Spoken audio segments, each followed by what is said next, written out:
استاد جان همین نشد زکات پرسیدنی بودم. یک سال ده یک بار نیو در یک سال یک بار چند قیق سوم داشته باشی حساب میکنی.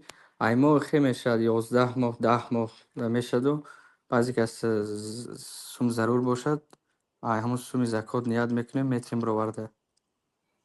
همین وقت خیلی هم نشده توغری پیشتر باشد. خیلی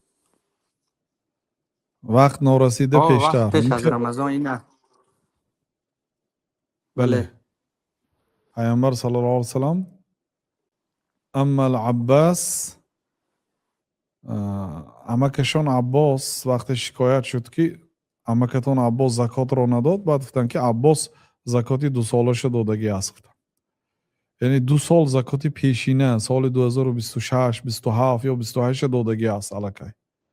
барои чӣ? барои он ки ба назди пайғамбар саллаллоҳу алайҳи ва саллам одамои муҳтоҷ мебиёд, онҳо омада шикоят мекунанд шароити зиндагишона, пайғамбар саллаллоҳу алайҳи ва саллам дар наздашон пул нест ки тиянд, баъд аз наздиктарин шахсҳо гирифта медоданд, монанди Аббос амакашон радияллоҳу анҳу ва ардоҳ.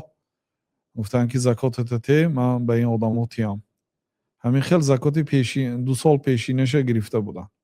ин далолат мекунад ки закота барвақттар додан мумкин, лекин аз вақташ гузаронидан манъ аст.